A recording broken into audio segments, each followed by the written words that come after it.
സ്വർഗം തുറക്കണേ, ആത്മാവിൻ ശക്തി നൽകണമേ,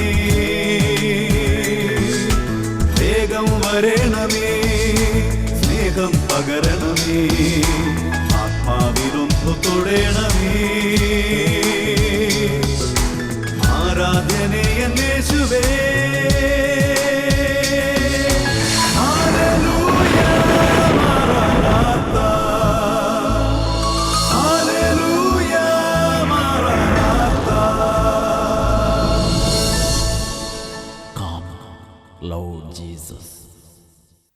ഹല്ലേലൂയ. യേശുവേ സ്തോത്രം, യേശുവേ നന്ദി.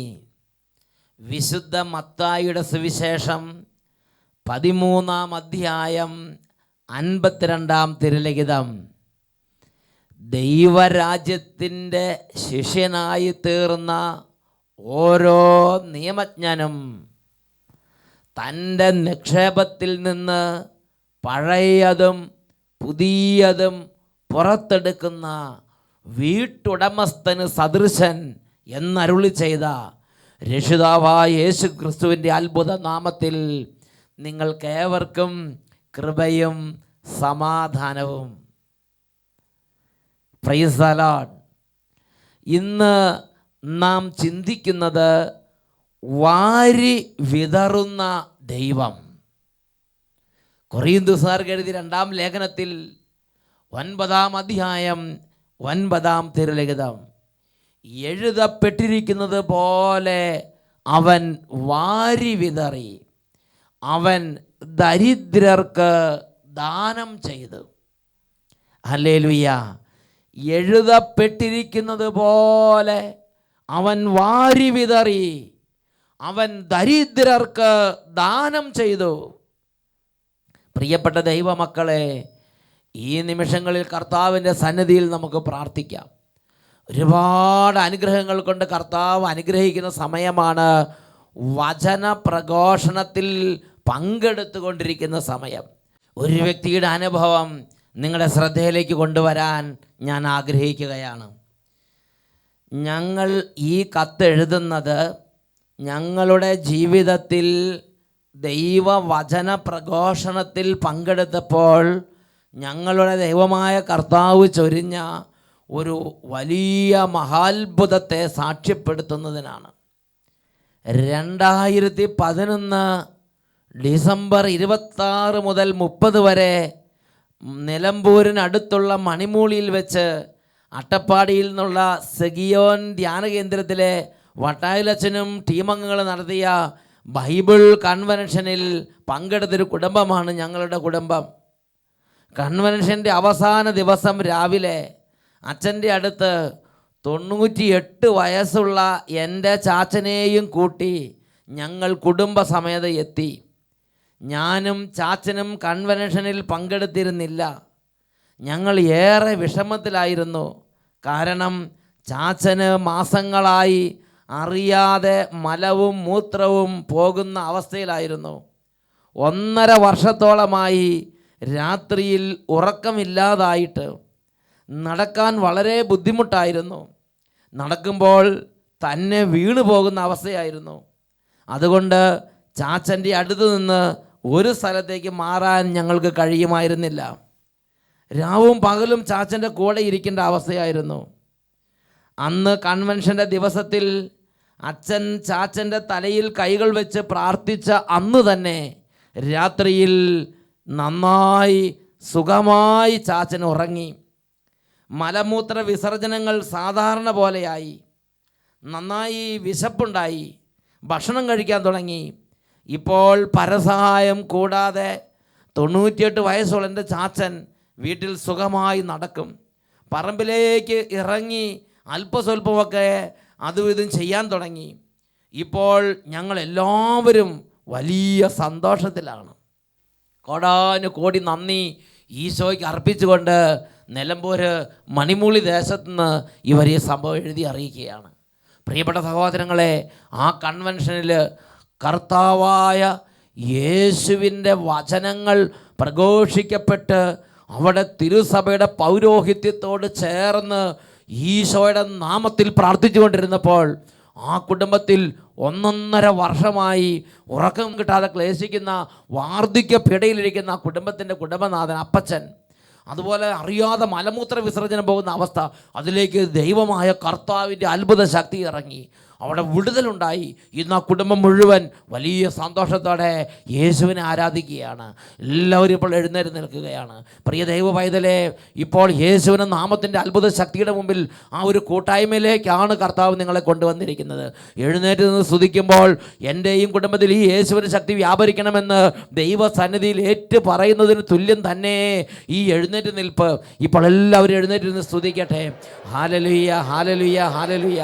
കർത്താവേ, ഇപ്പോൾ ഈ കുടുംബങ്ങളിലേക്ക് സ്വർഗത്തിൽ നിന്നൊരു ദൂതനെ അയക്കണമേ കർത്താവേ. ഓരോ കുടുംബത്തിൻ്റെ വേദനകളിലേക്ക് അവിടെ നിന്ന് ഇടപെടണമേ കർത്താവേ. ഓരോ ജീവിതത്തിൻ്റെ സങ്കടങ്ങളിലേക്ക് അവിടെ നിന്ന് വരണമേ കർത്താവേ. ആർക്കും രക്ഷപ്പെടുത്താൻ പറ്റാത്ത വിധം എല്ലാ വാതിലും അടഞ്ഞ് വേദനയിലും നിരാശയിലും കഴിയുന്ന ജീവിതങ്ങളിലേക്ക് എഴുന്നള്ളി വരണമേ കർത്താവേ. തകർന്ന ഹൃദയങ്ങളുടെ ദുഃഖഭാരങ്ങളിലേക്ക് എഴുന്നള്ളി വരണമേ കർത്താവേ. എല്ലാ വിധത്തിലും പാപത്തിൻ്റെ ബന്ധനത്തിൽ അകപ്പെട്ട് പാപത്തിൽ നശിച്ചുകൊണ്ടിരിക്കുന്ന ആത്മാക്കളുടെ മേൽ എഴുന്നള്ളി വരണമേ കർത്താവേ. കുടുംബ കലഹ നിമിത്തം സമാധാനം നഷ്ടപ്പെട്ട കുടുംബങ്ങളിലേക്ക് എഴുന്നള്ളി വരണമേ കർത്താവേ.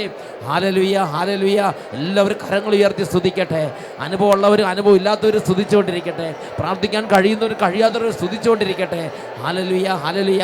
പ്രാർത്ഥിക്കുന്ന ഈ സമൂഹത്തിൻ്റെ മേൽ ദൈവമേ, സ്വർഗത്തിൽ നിന്ന് ആത്മാവിനെ അഭിഷേകമായി വർഷിക്കണമേ. കൃപാവരങ്ങൾ വർഷിക്കണമേ. പ്രാർത്ഥന തീക്ഷ്ണത നൽകണമേ. ഉണർവ് നൽകണമേ. മന്ദത മാറിപ്പോകട്ടെ. മരവ് വിട്ടുപോകട്ടെ. ക്ഷീണങ്ങൾ മാറട്ടെ. രോഗത്തിന് മേൽ ദൈവശക്തി ഇറങ്ങട്ടെ. അത്ഭുതങ്ങൾ ഇപ്പോൾ യേശുനാമത്തിൽ സംഭവിച്ചുകൊണ്ടിരിക്കട്ടെ. ഹല്ലേലൂയ, ഹല്ലേലൂയ. യേശുവേ ആരാധന, ആരാധന. യേശുവേ ആരാധന, ആരാധന. ഹല്ലേലൂയ, ഹല്ലേലൂയ. യേശുവേ ആരാധന, യേശുവേ ആരാധന. യേശുവേ സ്തോത്രം, യേശുവേ ആരാധന.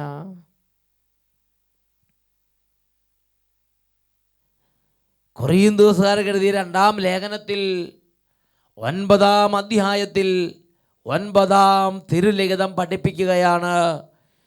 എഴുതപ്പെട്ടിരിക്കുന്നത് പോലെ അവൻ വാരി വിതറി, അവൻ ദരിദ്രർക്ക് ദാനം ചെയ്ത്. സ്വർഗത്തിലെ ദൈവം വാരി വിതറുന്ന ദൈവമാണ്. പ്രിയപ്പെട്ട സഹോദരങ്ങളെ, ഈ ദൈവമായ കർത്താവിൻ്റെ സന്നിധിയിൽ ഒരു ദൈവ പൈതൽ പ്രാർത്ഥിക്കുമ്പോൾ ഏതവസ്ഥയിലിരുന്ന് പ്രാർത്ഥിച്ചാലും ആ അവസ്ഥയിലേക്ക് സ്വർഗത്തിലെ ദൈവം സമൃദ്ധമായ അനുഗ്രഹങ്ങളെ വാരി വിതറുന്നു എന്ന് തിരുലിഖിതത്തിലൂടെ വെളിപ്പെടുത്തപ്പെട്ടിരിക്കുകയാണ്. ദൈവത്തിൻ്റെ ഒരു സ്വഭാവമാണ് കൊടുക്കുക എന്നുള്ളത്. യാക്കോബ് ശ്ലീഹയുടെ ലേഖനത്തിൽ 1-ാം അധ്യായത്തിൽ 5-ാമത്തെ വാക്യം പഠിപ്പിക്കുകയാണ്. കുറ്റപ്പെടുത്താതെ ഉദാരമായി നൽകുന്നവനാണ് ദൈവം. ഇതാ ഒരു വ്യക്തിയുടെ അനുഭവം നിങ്ങളുടെ ശ്രദ്ധയിലേക്ക് കൊണ്ടുവരാം. ഈ സാക്ഷ്യം ഞാൻ എഴുതുന്നത് ഇംഗ്ലണ്ടിൽ നിന്നാണ്. എൻ്റെ ഹസ്ബൻഡിന് വേണ്ടിയാണ് ഈ സാക്ഷ്യം ഞാൻ എഴുതുന്നത്. 2011 നവംബർ 11-ാം തീയതി എൻ്റെ ഹസ്ബൻഡിൻ്റെ കാലിൽ വലിയൊരു വ്രണമുണ്ടായി. എൻ്റെ ഭർത്താവിന് വേരിക്കോസ് വെയിൻ എന്ന ആ രോഗാവസ്ഥയുള്ളത് കൊണ്ട് അത് ഉണങ്ങാതെ വലിയ പ്രശ്നമായി. കുറച്ച് കഴിഞ്ഞ് ആ വേദന ശരീരത്തിൻ്റെ മറ്റ് ഭാഗങ്ങളിലേക്കും വ്യാപിച്ചു. ഇപ്പോൾ വേദന കൊണ്ട് ഇരിക്കാനും നിൽക്കാനും പറ്റാത്ത അവസ്ഥയിൽ എൻ്റെ ഭർത്താവ് പൊളയാൻ തുടങ്ങി. എൻ്റെ ഹസ്ബൻഡ് ജോലിക്ക് പോകാൻ പറ്റാതെ വിഷമിക്കുന്ന അവസ്ഥ കണ്ടപ്പോൾ എനിക്ക് ഹൃദയം തകരുന്ന വേദനയാണ്. ഞാൻ വിശ്വാസ പ്രമാണം ചൊല്ലി പ്രാർത്ഥിച്ചു, ദൈവവചനങ്ങൾ പറഞ്ഞു പ്രാർത്ഥിച്ചു. എന്നിട്ടും എൻ്റെ ഹസ്ബൻഡിൻ്റെ വേദനയിൽ ഒരു കുറവും വരുന്നില്ല. അങ്ങനെ ഇരിക്കുമ്പോഴാണ് ടെലിവിഷനിലൂടെ അട്ടപ്പാടി സെഗിയോൻ ധ്യാന കേന്ദ്രത്തിൽ നിന്നുള്ള വചന പ്രഘോഷണത്തിൻ്റെ പോർട്ടബിൾ ഹാർഡ് ഡിസ്ക് വീട്ടിലിരിക്കുന്നത് ശ്രദ്ധയിൽപ്പെട്ടത്. ഞങ്ങളതെടുത്ത് കമ്പ്യൂട്ടറിലിട്ട് അതിൽ നിന്ന് ഓരോ എപ്പിസോഡുകൾ കണ്ട് പ്രാർത്ഥിക്കാൻ തുടങ്ങി. അപ്പോൾ ഒരു എപ്പിസോഡ് ഞങ്ങളുടെ ശ്രദ്ധയിൽപ്പെട്ടത് ദൈവം നമുക്ക് വേണ്ടി അധ്വാനിക്കുന്നു എന്നുള്ളതാണ്. ആ എപ്പിസോഡ് ഞങ്ങളെ സ്പർശിച്ചു. ഞങ്ങൾ രണ്ടുപേരും ഏക മനസ്സോടെ നമുക്ക് വേണ്ടി അധ്വാനിക്കുന്ന ദൈവത്തിൻ്റെ മുമ്പിൽ എളിമപ്പെട്ട് കരഞ്ഞ് നിലവിളിച്ചു. പരിപൂർണമായി ദൈവത്തിന് ഏൽപ്പിച്ചു കൊടുത്തു. അത്ഭുതമെന്ന് പറയട്ടെ, ആ എപ്പിസോഡ് കഴിയുന്ന മാത്രയിൽ തന്നെ എൻ്റെ ഭർത്താവിൻ്റെ കാലിൻ്റെ വ്രണങ്ങൾ കരിഞ്ഞ് സൗഖ്യം പ്രാപിച്ചു. അത് കഴിഞ്ഞ് ഞങ്ങൾ ഡിവൈൻ TV തുറന്നപ്പോൾ നിൻ്റെ വിശ്വാസം എവിടെ എന്ന എൽ ഷദായ് പ്രോഗ്രാം ഞങ്ങൾ കണ്ടു. ഞങ്ങളിലുള്ള വിശ്വാസക്കുറവിന് ഞങ്ങൾ കർത്താവിനോട് ക്ഷമ ചോദിച്ച്, ഇന്ന് ഞങ്ങളുടെ കുടുംബത്തിൽ എന്ത് പ്രശ്നം വന്നാലും ടെലിവിഷനിൽ ദൈവവചനം കേട്ട് ഞങ്ങൾ ദൈവത്തെ ആരാധിക്കുന്നു. ആ സമയത്ത് ഞങ്ങളുടെ കുടുംബത്തിലെ ഓരോ പ്രശ്നങ്ങളിലേക്കും ദൈവത്തിൻ്റെ ശക്തി അത്ഭുതകരമായി വ്യാപരിക്കുന്നത് ഇന്ന് ഞങ്ങൾക്ക് ഒരു നിത്യ അനുഭവമാണ്. ഹല്ലേലൂയ. തോമസ് ജോസഫ് ഇംഗ്ലണ്ടിൽ നിന്ന് സാക്ഷ്യപ്പെടുത്തുന്നു. പ്രിയപ്പെട്ട സഹോദരങ്ങളെ നോക്കുക, ദൈവത്തിന് അവരെ വേണമെങ്കിൽ കുറ്റപ്പെടുത്താമായിരുന്നു. നിങ്ങൾ ഇത്രയും നാൾ എന്താ ചെയ്തത്? നിങ്ങളുടെ ശ്രദ്ധക്കുറവുകൊണ്ടല്ലേ വ്രണങ്ങൾ വന്നത്? സൂക്ഷിച്ച് ജീവിക്കണ്ടേ? നിങ്ങൾക്ക് മര്യാദയ്ക്ക് ജീവിച്ചാൽ ഇത് കുഴപ്പം വരുമായിരുന്നോ? ഇതെന്താ ഇങ്ങനെ വരാൻ കാരണം? ഇങ്ങനെ വിശദമായ കാര്യങ്ങളൊന്നും ദൈവം ചോദിക്കുന്നില്ല. ഒരു ദൈവ പൈതലിന് തകർച്ച വന്നു, ആക്സിഡൻ്റ് ഉണ്ടായി, അസ്ഥി തകർന്നു, അല്ലെങ്കിൽ രോഗം വന്നു, കുടുംബത്തിൽ കടബാധ്യതയായി, അല്ലെങ്കിൽ എത്ര അധ്വാനിച്ചിട്ട് ഉയർച്ചയില്ല, അങ്ങനെ വേദനിക്കുന്ന ഒരു അനുഭവത്തിലാണെങ്കിൽ ആ ദൈവ പൈതൽ ദൈവവചനം കേൾക്കാൻ വേണ്ടി ദൈവസന്നിധിയിലേക്ക് വരുമ്പോൾ, ദൈവത്തിന് എളിമപ്പെടുമ്പോൾ, ദൈവം ആ ദൈവ പൈതലിനെ ചോദ്യം ചെയ്യുകയോ വിചാരണ നടത്തുകയോ കുറ്റപ്പെടുത്തുകയോ ചെയ്യുന്നില്ല. പിന്നെയോ അവിടുന്ന് അവരെ സന്ദർശിച്ച് ഉദാരമായി അവർക്ക് വേണ്ടി വാരി വിതറി കൊടുക്കുന്നു എന്നുള്ളതാണ് തിരുലിഖിതങ്ങളിൽ നിന്ന് നാം കാണുന്ന ഒരു ആത്മീയ യാഥാർത്ഥ്യം. ഇതിനെക്കുറിച്ച് യേശയ്യായുടെ പ്രവചനത്തിൽ 35-ാം അധ്യായത്തിൽ 1 തൊട്ട് 10 വരെയുള്ള തിരുലിഖിതങ്ങളിൽ നാം വായിക്കുന്നുണ്ട്. തിരുലിഖിതത്തിൽ വചനം പഠിപ്പിക്കുകയാണ്, ഒരു ദൈവ പൈതൽ ദൈവസന്നിധിയിലേക്ക് എളിമപ്പെടുമ്പോൾ, ദൈവത്തിൻ്റെ സന്നിധി ഹൃദയം തുറക്കുമ്പോൾ, ദൈവം തൻ്റെ പ്രിയ പൈതലിനെ വലിയ അനുകമ്പയോടെ സന്ദർശിക്കുകയാണ്. വിജനദേശവും വരണ്ട പ്രദേശവും സന്തോഷിക്കുകയും മരുഭൂമി ആനന്ദിക്കുകയും പുഷ്പിക്കുകയും ചെയ്യും. ഭയപ്പെട്ടിരിക്കുന്നവരോട് പറയുവിൻ, ഭയപ്പെടേണ്ട, ധൈര്യമായിരിക്കുവിൻ, ഇതാ നിങ്ങളുടെ ദൈവം പ്രതിഫലവുമായി വന്ന് നിങ്ങളെ രക്ഷിക്കുന്നു. അങ്ങനെ ദൈവം പ്രതിഫലവുമെന്ന് രക്ഷിക്കുമ്പോൾ ആ വ്യക്തിയുടെ അനുഭവം തുടർന്ന് പഠിപ്പിക്കുകയാണ്. അപ്പോൾ അന്ധന്മാരുടെ കണ്ണുകൾ തുറക്കപ്പെടും, ബധിരരുടെ ചെവി ഇനിമേൽ അടഞ്ഞിരിക്കുകയില്ല. അപ്പോൾ മുടന്തൻ മാനിനെ പോലെ കുതിച്ചു ചാടും, മൂകൻ്റെ നാവ് ആനന്ദഗീതം ഉതിർക്കും. വലിയ വിടുതലുകൾ ദൈവം അവരുടെ ജീവിതത്തിലേക്ക് കരുണയോടെ ചൊരിയുകയാണ്. ഇതാ മറ്റൊരു വ്യക്തിയുടെ അനുഭവം നിങ്ങളുടെ ശ്രദ്ധയിലേക്ക് കൊണ്ടുവരാം. ഞാൻ ഈ അനുഭവം എഴുതുന്നത് തിരുവനന്തപുരം ജില്ലയിൽ നിന്നാണ്. എൻ്റെ 2ാമത്തെ മകൾക്ക് വേണ്ടിയാണ് ഞാൻ ഇത് എഴുതുന്നത്. ഞങ്ങളുടെ മകൾക്ക് ചില രോഗങ്ങൾ കാരണം മലം പോകാൻ വലിയ തടസ്സമായിരുന്നു. 1-2 ആഴ്ച കഴിഞ്ഞിട്ടേ മല വിസർജനം ഉണ്ടാകുന്നുള്ളൂ. ഡോക്ടറെ കാണിച്ചപ്പോൾ ഡോക്ടർ പറഞ്ഞു, കുട്ടിയുടെ കുടൽ ചുരുങ്ങി വരുന്നത് കൊണ്ടാണ് ഇങ്ങനെ സംഭവിക്കുന്നത്. എനിഗ്മ എന്ന ഒരു ചികിത്സാ രീതിയിലൂടെ ആണ് ഡോക്ടർമാർ കുട്ടിയെ മലവിസർജനത്തിന് സഹായിക്കുന്നത്. അങ്ങനെ 2 തവണ 3 തവണ ഡോക്ടർമാർ വന്ന് സഹായിക്കും. 2012 ജനുവരി മാസം തിരുവനന്തപുരം ചന്ദ്രശേഖർ സ്റ്റേഡിയത്തിൽ വെച്ച് അട്ടപ്പാടിയിൽ നിന്നുള്ള ടീമിൻ്റെ അഭിഷേകാഗ്നി ബൈബിൾ കൺവെൻഷനിൽ എൻ്റെ മകളെ ഞാൻ കൊണ്ടുവന്നു. ആരാധനയുടെ സമയത്ത് ബഹുമാനപ്പെട്ട അച്ഛൻ ഇങ്ങനൊരു സന്ദേശം അറിയിച്ചു: കുടൽ ചുരുങ്ങി വരുന്ന 4 വ്യക്തികളെ ഈ കൺവെൻഷൻ ഗ്രൗണ്ടിൽ കർത്താവ് സുഖപ്പെടുത്തുന്നു.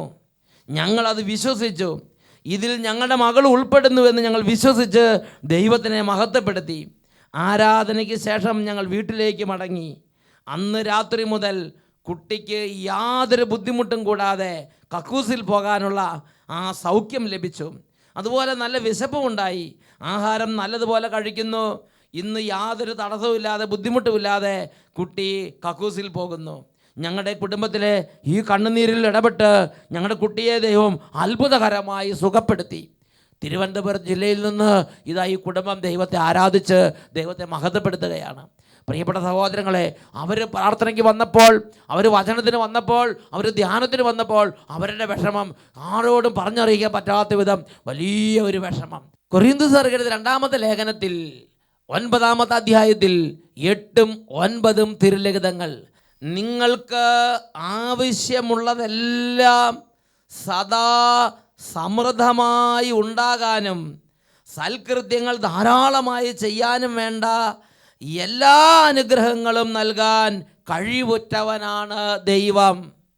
അപ്പോൾ നമുക്ക് ആവശ്യമുള്ള എല്ലാ അനുഗ്രഹങ്ങളും നമുക്ക് നൽകാൻ അവൻ കഴിവുറ്റവനാണ്, അവൻ തരും.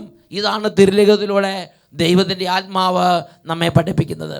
ഇത് മറ്റൊരു വ്യക്തിയുടെ അനുഭവം നിങ്ങളുടെ ശ്രദ്ധയിലേക്ക് കൊണ്ടുവരികയാണ്. എൻ്റെ പേര് വിപിൻ ജോസ്, നടുവട്ടം ഇടവക.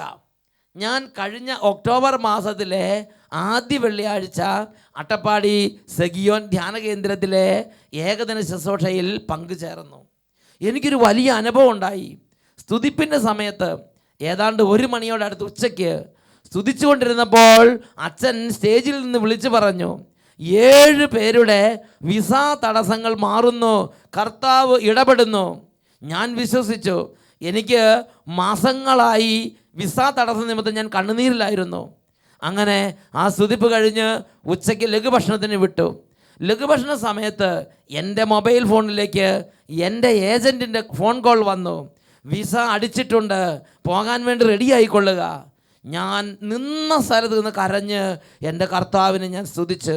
കാരണം മാസങ്ങളോളം വിസയ്ക്ക് വേണ്ടി കയറി ഇറങ്ങി കാത്തിരുന്ന് ഞാൻ വളരെ ക്ലേശിച്ചു കൊണ്ടിരിക്കുകയായിരുന്നു. അപ്പോഴാണ് ഞാൻ സ്തുതിച്ച സമയത്ത് എൻ്റെ ദൈവം എനിക്ക് വേണ്ടി ഇടപെട്ടത്. ഹല്ലേലൂയ. പ്രിയപ്പെട്ട സഹോദരങ്ങളെ, ആ വ്യക്തിക്ക് തന്നെ മറ്റൊരു അനുഭവം കൂടെ പറയാനുണ്ട്. 5 വർഷമായി വിൽക്കാൻ കുറച്ച് സ്ഥലമുണ്ടായിരുന്നു. ഏകദേശം 19 ലക്ഷം രൂപയുടെ കടബാധ്യതയുണ്ടായിരുന്നു. സെഗിയോൻ ധ്യാന കേന്ദ്രത്തിൽ വന്ന് ഈ ഒരു വേദന പറഞ്ഞ് കരഞ്ഞ് നിലവിളിച്ചു. അല്പം വെഞ്ചിരിച്ച വസ്തുക്കൾ കൊണ്ടുവന്ന് വീട്ടിലേക്ക് കൊണ്ടുവന്ന് വിശ്വാസ പ്രമാണം ചൊല്ലി പറമ്പിലേക്ക് ഇട്ടു. ഏതാണ്ട് 30 ദിവസത്തിനുള്ളിൽ സ്ഥലവിൽപ്പന നടന്നു. എൻ്റെ ദൈവം എനിക്ക് വേണ്ടി പ്രകടമായി ഇടപെട്ട്. 5 വർഷത്തോളമായി തകർന്ന് തടസ്സപ്പെട്ട് കടന്നിരുന്ന ഒരു പ്രശ്നത്തിലാണ് ദൈവം അത്ഭുതകരമായി ഇടപെട്ടത്. പ്രിയപ്പെട്ട സഹോദരങ്ങളെ, നാം ഞെരുങ്ങുന്ന ഓരോ വേദനകളിലും നമുക്ക് ആവശ്യമുള്ള ഓരോ ആവശ്യങ്ങളിലും സമൃദ്ധമായി ഇടപെടാൻ കഴിവുള്ളവനാണ് നമ്മുടെ ദൈവം.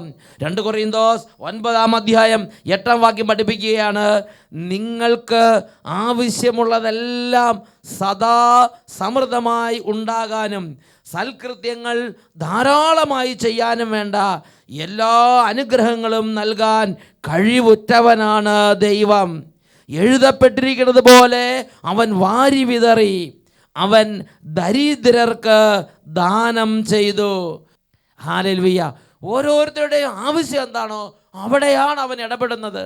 പ്രിയ ദൈവ പൈതലേ, നീ വചനം കേട്ട് എളിമപ്പെടുമ്പോൾ നിന്റെ ദൈവത്തിൻ്റെ സഹായം നിനക്ക് ആവശ്യമുണ്ട് എന്ന് നീ ദൈവ സന്നിധിയിൽ വെളിപ്പെടുത്തുന്ന സമയമാണിത്.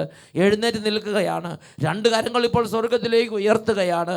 അബ്രാഹത്തിൻ്റെ ജീവിതത്തിൽ ഇടപെട്ട അതേ ദൈവം, ഇസ്ഹാക്കിൻ്റെ ജീവിതത്തിൽ ഇടപെട്ട അതേ ദൈവം, യാക്കോബിൻ്റെ ജീവിതത്തിൽ ഇടപെട്ട അതേ ദൈവം, പ്രവാചകന്മാരുടെ ജീവിതങ്ങളിലൂടെ ഇടപെട്ടുകൊണ്ടിരുന്ന ദൈവം, സ്ലീഹന്മാരിലൂടെ ഇടപെട്ടുകൊണ്ടിരുന്ന ദൈവം, കോടിക്കണക്കിന് കണ്ണുനീരിൽ കുതിർന്ന ജീവിതങ്ങളിലേക്ക് ഇടപെട്ട അത്ഭുതങ്ങളിലൂടെ വഴി നടത്തിയ ദൈവം ഇന്ന് എൻ്റെ ജീവിതത്തിൽ ഇടപെടാൻ കഴിവുറ്റവനാണ്. കരങ്ങൾ സ്വർഗത്തിലേക്ക് ഉയർത്തുകയാണ്. എല്ലാവരും ഉറക്കെ പ്രാർത്ഥിക്കട്ടെ. ഹല്ലേലൂയ, ഹല്ലേലൂയ. കർത്താവേ, ഈ പ്രാർത്ഥനകളിൽ പങ്കുചേരുന്ന ഈ കുടുംബങ്ങളിലേക്ക് അങ്ങയുടെ ഒരു അത്ഭുത ഇടപെടലിൽ നിന്ന് നൽകണമേ കർത്താവേ. കാലങ്ങളായി തടസ്സപ്പെടുന്ന തടസ്സങ്ങൾ യേശുവിൻ്റെ മഹത്വത്തിന് വേണ്ടി ഇന്ന് നീങ്ങിപ്പോകട്ടെ. Hallelujah, hallelujah. വർഷങ്ങളായി മക്കളില്ലാതെ കരയുന്ന കുടുംബങ്ങളിലേക്ക് യേശുവിൻ്റെ നാമമഹത്വത്തിന് വേണ്ടി മക്കളെ നൽകി പിതാവേ ഇന്ന് അനുഗ്രഹിക്കണമേ. Hallelujah, hallelujah. ഓ ദൈവമേ, പഠിക്കാൻ കഴിയാത്ത കുഞ്ഞുങ്ങൾ, രോഗികളായിരിക്കുന്ന കുടുംബാംഗങ്ങൾ ഇന്ന് യേശുനാമത്തിൽ സൗഖ്യം പ്രാപിക്കട്ടെ. കരങ്ങൾ ഉയർത്തി ഉറക്കെ സ്തുതിക്കട്ടെ. ഹല്ലേലൂയ, ഹല്ലേലൂയ, ഹല്ലേലൂയ. യേശുവേ ആരാധന, ആരാധന, ആരാധന. യേശുവേ ആരാധന, ആരാധന. ഹല്ലേലൂയ, ഹല്ലേലൂയ.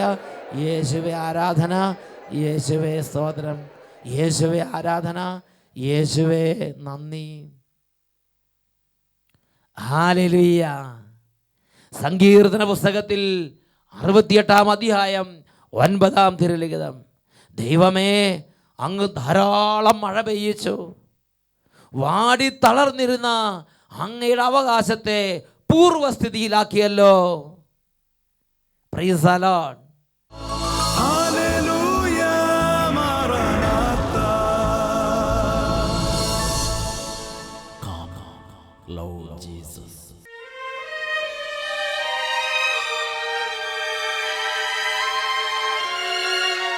ദിവ്യരക്ഷിതാവായ യേശുവിൻ്റെ തിരുസന്നിധിയിൽ പ്രിയ ദൈവമക്കളെ, ഏതവസ്ഥയിലാണെങ്കിലും അവിടുത്തെ ഉന്നതമായ നാമം വിളിക്കുമെങ്കിൽ സ്വർഗത്തിൻ്റെ അത്ഭുതമായ ഇടപെടൽ അവിടെയുണ്ട്. 2 കരങ്ങളും ഈശോയുടെ സന്നിധിയിലേക്ക് ഉയർത്തി യേശുവിൻ്റെ അത്യുന്നത നാമത്തെ എല്ലാവരും ചേർന്ന് ഉറക്കെ വിളിക്കുന്നു. യേശുവേ, യേശുവേ, യേശുവേ,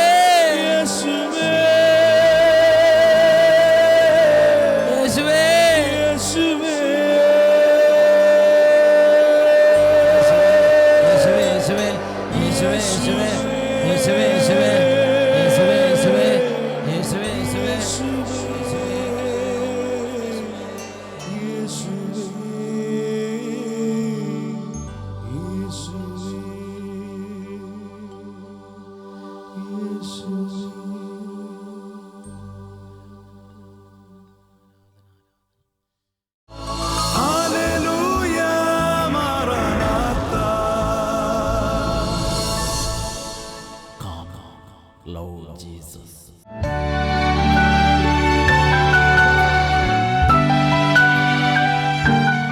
എൻ്റെ പേര് അഗസ്റ്റ്യൻ. കാസർഗോഡ് ജില്ലയിൽ കണ്ണിവേൽ എന്ന സ്ഥലത്തു നിന്നാണ് ഞാൻ വരുന്നത്. കാസർഗോഡ് ജില്ലയിലുള്ള കണ്ണിവയൽ എന്ന സ്ഥലത്ത് നിന്ന് അഗസ്റ്റിൻ ചേട്ടൻ ഇന്ന് ഇത് അട്ടപ്പാടി സഖിയോൻ ധ്യാനകേന്ദ്രത്തിൽ വന്ന് ഈ സമയം ലോകമെമ്പാടുമുള്ള സഹോദരി സഹോദരന്മാരോട് ഒരു അനുഭവം പങ്കുവെക്കാൻ പോവുകയാണ്. ഞാൻ 2 വർഷമായി എനിക്ക് കുറച്ച് സ്ഥലം വിൽക്കാനുണ്ടായിരുന്നു. അത് പല സ്ഥലത്തും നേർച്ച കാഴ്ചകൾ നോക്കി പല മധ്യസ്ഥ പ്രാർത്ഥനകൾക്ക് പറഞ്ഞു, ഒന്നും നടന്നില്ല. അപ്പോൾ മണ്ണാർക്കാട്ടുള്ള എൻ്റെ ഒരു സുഹൃത്ത് പറഞ്ഞു, അട്ടപ്പാടിയിലുള്ള സഖിയോനെ വന്ന് ധ്യാനിച്ചാൽ അല്ല പ്രാർത്ഥിച്ചാൽ അത് എത്രയും പെട്ടെന്ന് വിൽപ്പനയാകുമെന്ന് പറഞ്ഞു. അപ്പോൾ ഞാൻ പറഞ്ഞ ഒരു വാക്കിതാണ്, എന്തിനാ ഞാൻ അവിടം വരെ വരുന്നത്, ചുമ്മാ എന്തിനാ ഞാൻ പയറ്റാൻ വേണ്ടി അങ്ങോട്ട് വരുന്നതെന്ന്. എന്താ ദൈവം ഇവിടെ ഇല്ല, നമ്മുടെ വീട്ടിൽ ദൈവമില്ല, നമ്മുടെ ഹൃദയത്തിൽ ദൈവമില്ല, ഇവിടെ ഇരുന്നാ പറയും ആ ദൈവം തന്നെ ഇവിടെ ഇരിക്കണത് എന്നൊരു ചെറിയ ചിന്ത ഈ ദാസനെ അലട്ടിക്കൊണ്ടിരുന്നു. അല്ല, ചെറുതല്ല, ഞാൻ പറഞ്ഞ കാര്യം അത്. ശരിക്കും ഞാൻ പറഞ്ഞ കാര്യം അത്. അപ്പം പിന്നെ ആ സുഹൃത്ത് അങ്ങനെയൊന്നുമല്ല, 3-ാമത്തെ വെള്ളിയാഴ്ച വന്നിട്ട് ഇവിടെ ധ്യാനമുണ്ട്, അതിൽ പ്രാർത്ഥിക്കുവാണെങ്കിൽ നിൻ്റെ കാര്യം സാധിക്കുമെന്ന് പറഞ്ഞു. എന്നാൽ ശരി, പിന്നെ നിങ്ങൾ പറഞ്ഞില്ല ഞാൻ വരാമെന്ന്. അപ്പോൾ എന്നോട് 2 കണ്ടീഷനാണ് വെച്ചത്. ഒന്ന്, വരുമ്പോഴേ ഫസ്റ്റിലുള്ള ചാപ്പലിൽ കയറി പ്രാർത്ഥിക്കണം. അതായത് മരിയൻ കൂടാരം എന്നൊരു ചാപ്പല് ഗേറ്റുകൾ തന്നെയുണ്ട്. പരിശുദ്ധ അമ്മയുടെ പ്രത്യേക ഒരു ഇടപെടൽ വഴി സ്ഥാപിച്ചിരിക്കുന്ന ചാപ്പലാണ് ധ്യാനകേന്ദ്രത്തിൻ്റെ ആ കവാടത്തിൽ തന്നെയുള്ള മരിയൻ കൂടാരം. അപ്പം അതിൽ കയറി പ്രാർത്ഥിച്ചിട്ടേ പോകാവൂ എന്ന് ഈ സഹോദരൻ്റെ ബന്ധു പ്രത്യേക നിർദ്ദേശം കൊടുത്തു. അത് 2-ാമത്തെ കാര്യം എന്താ വെച്ചാൽ സാക്ഷ്യപ്പെടുത്തണം. ഈ കാര്യം ടെസ്റ്റിമണി കൊടുക്കണം. അതൊരു കാര്യം നടന്ന് നമ്മൾ മൂടി വെച്ചിട്ട് കാര്യം, നമ്മൾ ടെസ്റ്റിമണി കൊടുക്കണം. അങ്ങനെ ഈ 2 കാര്യങ്ങൾ പറഞ്ഞു. ഓക്കെ എന്ന് പറഞ്ഞ് ഞാൻ സമ്മതിച്ചു. അവിടെ വന്നിട്ട് ആദ്യം ചാപ്പലിൽ കയറി പ്രാർത്ഥിച്ച് കഴിഞ്ഞിട്ട് ഇവിടെ വന്ന് ധ്യാനം കൂടി. അപ്പം മൊബൈൽ ഓഫായിരുന്നു. ഞാൻ കാരണം ധ്യാനത്തിന് കയറുമ്പോൾ മൊബൈൽ സ്വിച്ച് ഓഫ് ചെയ്യണമെന്ന് പറഞ്ഞ് സ്വിച്ച് ഓഫ് ചെയ്തു. ഞാൻ ഈ കോമ്പൗണ്ട് കിടക്കുന്ന മുമ്പ് എൻ്റെ ബിസിനസ്സിന് വേണ്ടി എൻ്റെ മൊബൈലിൽ കൂടി ആ സ്ഥലം ഞാൻ ബിസിനസ് ചെയ്തു. പ്രിയപ്പെട്ട ചിന്തിച്ചു നോക്കി, ഇവിടെ വന്ന് പ്രാർത്ഥിച്ച് ഇവിടെ നിന്ന് തിരിച്ച് കോമ്പൗണ്ട് വിട്ട് റോഡിലേക്ക് ഇറങ്ങുന്നതിന് മുമ്പ് അവിടെ നിന്ന് കോള് വന്നു ഈ സ്ഥലത്തിന്റെ ഏർപ്പാടിന് വേണ്ടിയിട്ട്. എന്നിട്ട് ആ ബിസിനസ് ഉറപ്പിച്ച്. ചിന്തിച്ചു നോക്കുക, എത്ര പ്രകടമായി കർത്താവ് ഇവിടുന്ന് കോമ്പൗണ്ട് റോഡിലേക്ക് ഇറങ്ങുന്നതിന് മുമ്പ് ദൈവത്തിന്റെ ഇടപെടൽ ഉണ്ടാവുകയാണ്. ഇത് എത്ര നാളായിട്ട് ബ്ലോക്ക് തടസ്സം ഉണ്ടായിരുന്നതാണ്? 2 വർഷമായിട്ട് ഇതിനു വേണ്ടി തടസ്സപ്പെട്ട് പല വിധത്തിൽ അന്വേഷിച്ചിട്ട് നടക്കാതിരുന്നാണ്. അതാണ് 24 മണിക്കൂറിനുള്ളിൽ ഇടപെടലുണ്ടായി.